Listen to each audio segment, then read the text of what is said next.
льда. Чуть сойдешь оттуда вниз, разноцветности зажглись.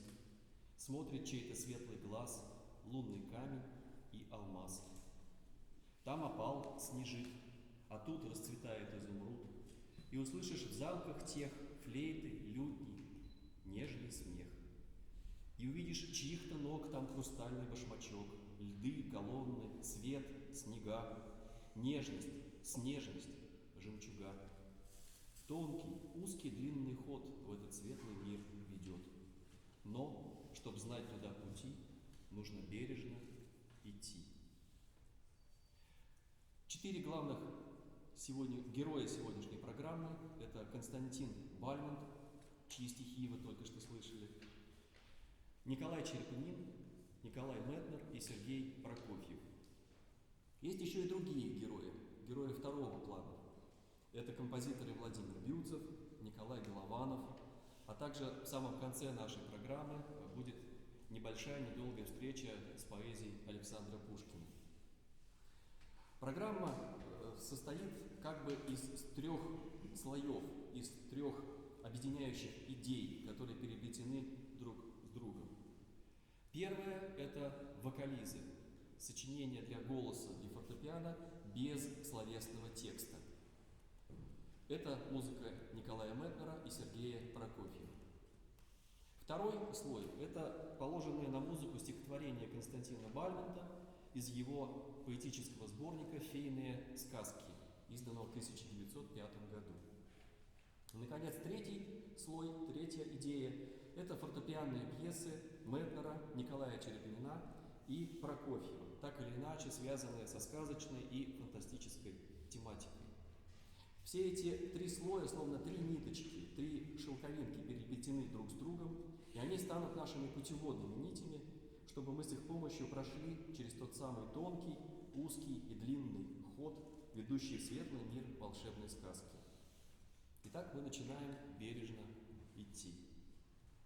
Сборник «Фейные сказки» был создан Константином Бальмонтом в 1905 году и сразу же завоевал благосклонные отзывы современников поэта. Фамилия поэта Бальмонт имеет 2 варианта произношения. Как известно, можно ее ударять на первый слог, а можно и на последний. Изначально первый вариант – это все-таки Бальмонт, но после того, как поэт много раз бывал за рубежом, в частности во Франции, постепенно закрепилось французское произношение его фамилии с ударением на последний слог. Сборник «Фейные сказки», как я уже сказал, сразу же завоевал популярность как у критиков, так и у простых читателей.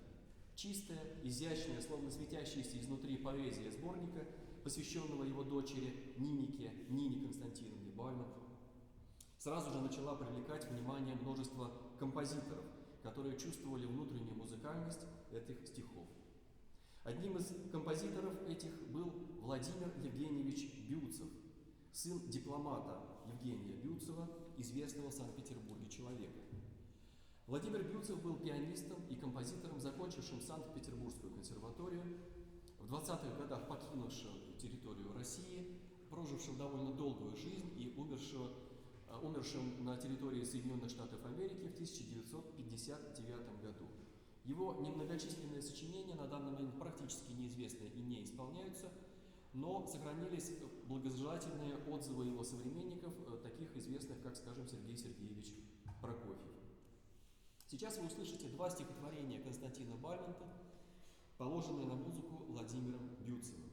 Первое стихотворение называется «Шелковинка», и оно немного стилизует музыку барокко и сочетает ее со стилистикой музыкальной шкатулки. Это маленькая крохотная миниатюра, которая, как нам кажется, подходит хорошо на открытие программы. Вторая «Три песчинки» совершенно не похожа на первую, написана в иной стилистике и скорее перекликается с гармониями зрелого Александра Николаевича Скрябина. Это томные альтерированные гармонии, которые мягко переливаются друг в друга, создавая нежный музыкальный образ. Большая просьба отключить средства сотовой связи. Спасибо. Итак, Владимир Бютцев. 2 фрагмента из цикла «Фейные сказки» на стихи Константина Бальмонта. «Шелковинка» и «Три песчинки». Поет солистка театра оперы и балета города Пермь Наталья Кириллова.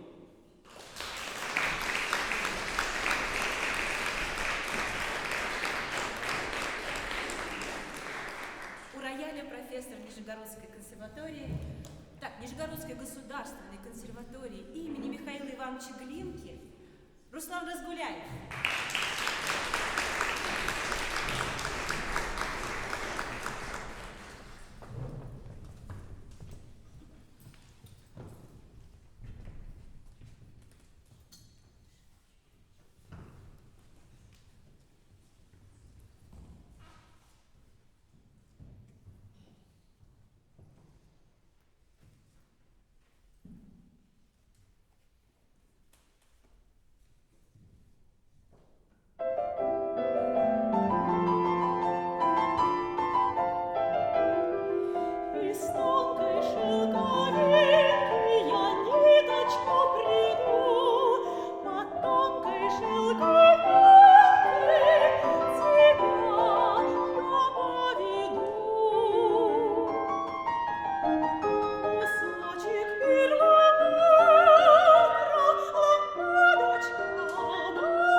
Часики смешные,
Михайлович Меднер заслуженно считается одним из самых важных и самых главных сказочников-пианистов в русской фортепианной музыке.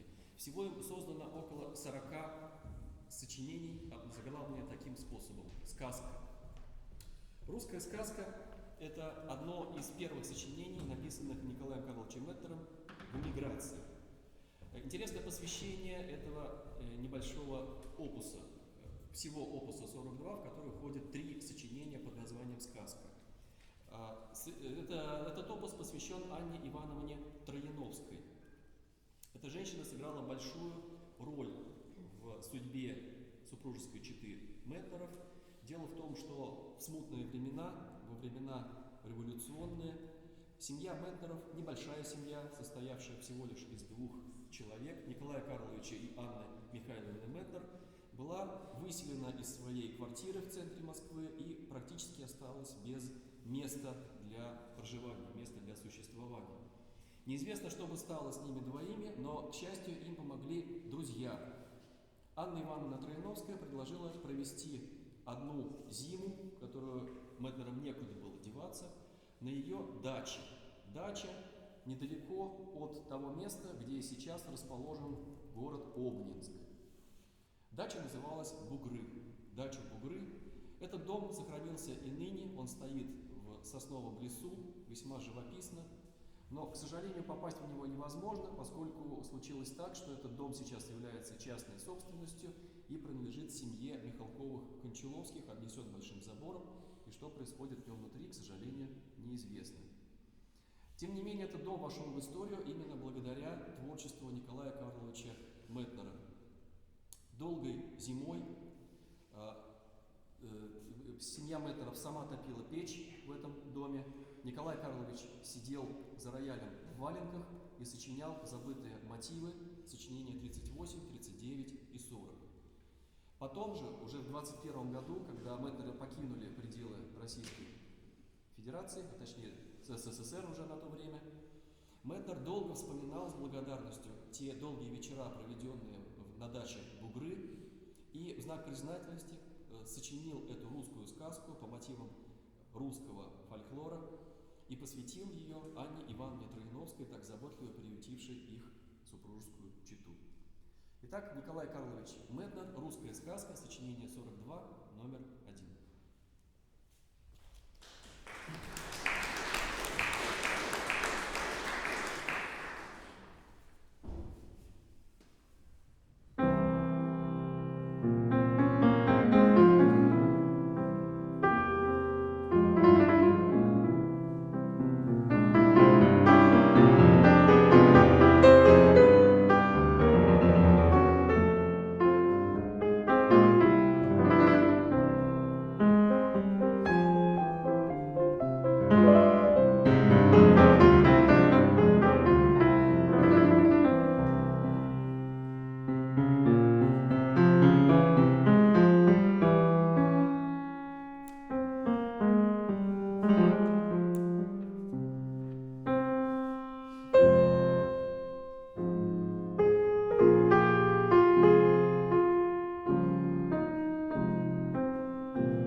самом центре Москвы, между консерваторией и домом композиторов, в Брюсовом переулке, Брюсов переулок, дом 7, находится маленький музей, музей-квартира Николая Семеновича Голованова.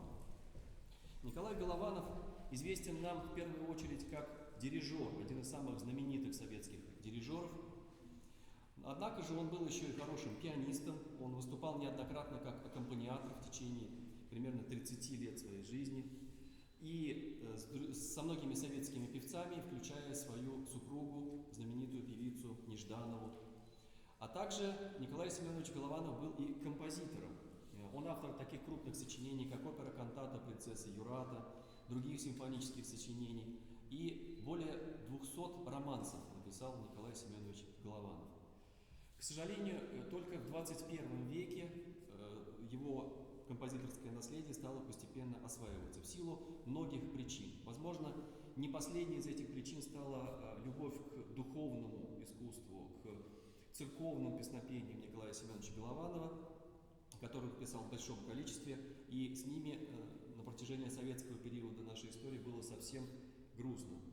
Так или иначе, возрождение только-только начинается, но, тем не менее, оно идет. И сейчас вы услышите два сочинения Голованова, которые вряд ли вы где-то еще слышали, поскольку Наталья собственноручно эти ноты набирала на компьютере с рукописи, и больше этих нот вы пока что еще нигде не найдете, они не изданы. Николай Семенович Голованов также обращался к теме фейных сказок Константина Бальмонта. Он автор 5 стихотворений на свою музыку. Мы исполним для вас 2 стихотворения. Это стихотворение «Колыбельная песенка» и «Глупенькая сказочка». Поет Наталья Кириллова.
складочки по дворику ходили, улиточки, рогаточки по травкам след водили.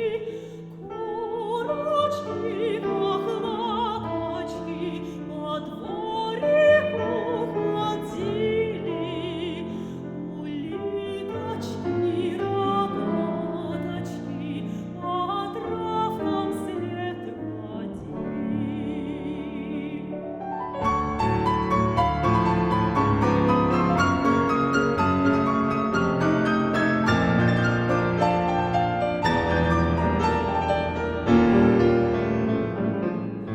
Черненькая бархатка в платьице запала, черненькая бархатка в складочках пропала. Черненькая бархатка в платьице запала, черненькая бархатка в складочках пропала.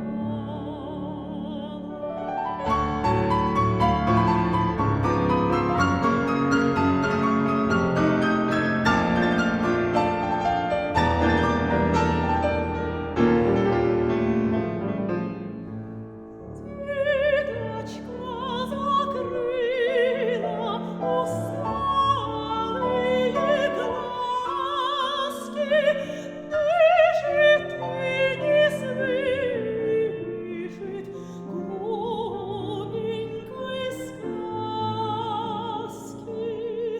Деточка закрыла усталые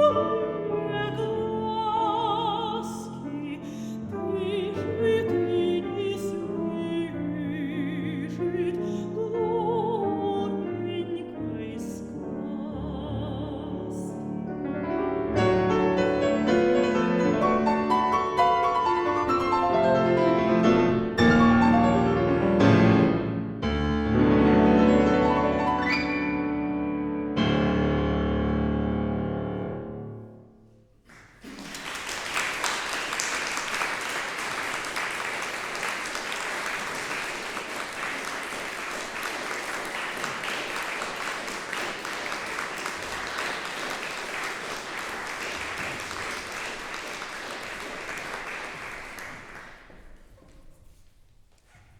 Николай Николаевич Черепнин родился в один год Сергеем Васильевичем Рахманиновым, а умер всего лишь на 2 года позже него.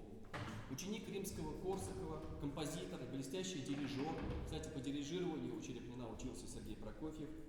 Черепнин оставил после себя внушительное музыкальное наследие. И центральное место в этом наследии занимают 16 балетов. Самый известный из этих балетов – «Павильон Армиды» Николай Черепнин создавал вместе с Александром Бенуа, придумавшим сценографию и оформление этого балета. Случилось так, что именно Николай Черепнин и Александр Бенуа представляли в Европе впервые новое русское искусство совместно с Сергеем Дягилевым и вместе с его русскими сезонами. Первым был именно Черепнин с балетом «Павильон Армиды». Бенуа с Черепниным объединяли и тесная дружба, и общность взглядов, а также и родственные связи. Николай Черепнин был женат на дочери брата Александра Бенуа, Альберта Бенуа, и в результате этого брака родился следующий Черепнин-композитор Александр Николаевич Черепнин, человек, хорошо известный во всем мире, не преувеличивая, в том числе в Китае и в Соединенных Штатах Америки, где Черепнин скончался. Музыка, которая сейчас прозвучит, объединяет творчество Александра Бенуа и Николая Черепнина вместе, в единое целое. В 1905 году, в год создания «Фейных сказок», кстати, Константина Бальмонта, Бенуа выпускает книгу «Азбука в картинках», полностью оформленную им самим. Каждой букве русского алфавита посвящена картинка, изображающая нечто, название которого есть эта буква. Стоит напомнить, что в то время в русском языке было 35 букв алфавита, а не 33. Картинки зачастую очень интересные и изобилуют многочисленными подробностями.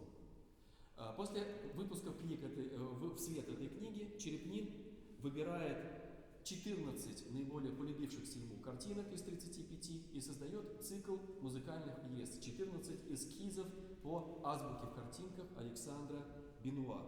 То есть в каком-то смысле пишет музыкальные иллюстрации к иллюстрациям живописным. Две из этих музыкальных картинки вы сейчас услышите. Я думаю, что если бы Николай Андреевич Римский-Корсаков уделял больше внимания написанию фортепианной музыки, то он бы наверняка писал что-то подобное, в таком же ключе, в таком же стиле. Прозвучат две пьесы. Это пьеса, связанная с буквой «Л», она называлась буква «Люди» в старом дореволюционном алфавите. Но несмотря на такое название, людей в этой пьесе нет. Пьеса называется «Лес», и подзаголовок у этой пьесы «Фавн и дриады». А вторая пьеса, она посвящена букве «Хер», и пьеса называется «Хан». Хан изображен на картине как гордая надменная личность, богатый человек, вокруг которого снуют торговцы и предлагают купить всякие разнообразные товары. Итак, две пьесы из цикла «Азбука» Александра Бенуа «Л» и «Ха», «Лес» и «Ха».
1920 году Сергей Сергеевич Прокофьев уже за рубежом, ему 29 лет, он молод и полон творческой энергии.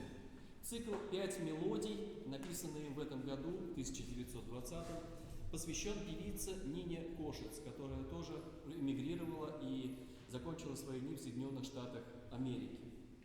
5 мелодий, опус 35, это прекрасная прокофьевская лирика, которая доказывает, что Прокофьев умел писать не только активную футбольную музыку, как говорили про раннего Прокофьева в Петербургской консерватории, но и прекрасную искреннюю лирику. Вокалист – это довольно редкий жанр вокальной музыки. Голос здесь используется как инструмент, не произносится ни одного слова. Здесь нельзя не вспомнить традиции барочного музицирования, когда для инструменталистов эталоном служил человеческий голос с его теплом и плавностью, а вокалист, в свою очередь, для него считалось достижением так виртуозно владеть голосом, что как будто это не поется, а играется на каком-то инструменте. 5 мелодий, 5 лирических зарисовок, в которых можно услышать и знаменитые прокофьевские гармонии, и мелодические изломанные, прихотливые прокофьевские линии. Прокофьев очень ценил это сочинение, но в силу трудностей, как технической трудности для исполнителей, так и в силу некоторых трудностей гармонического языка, эта музыка была непопулярна в певческой среде, в среде вокалистов. Прокофьев сделал переложение сочинения опус 35 бис, и, возможно, многие из вас знакомы с этой музыкой именно в варианте 5 мелодий для скрипки и фортепиано. Но первым вариантом был именно этот вариант вокализма. Итак, Сергей Сергеевич Прокофьев 5 мелодий для сопрано и фортепиано поет Наталья Кирилловна.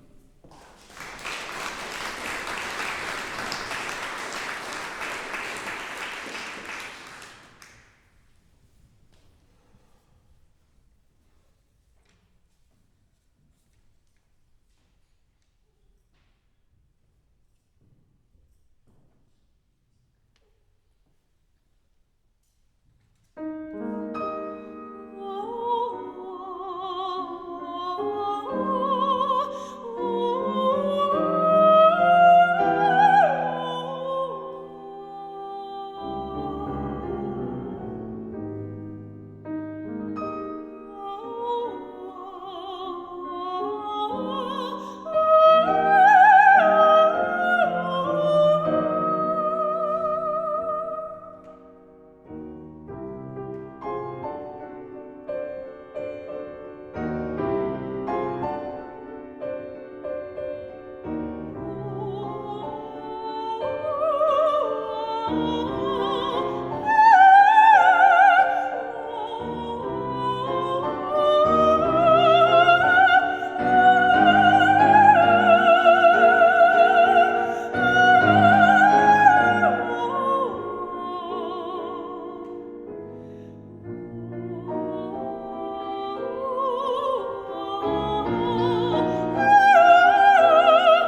прервемся на 10 минут, после чего начнем второе отделение.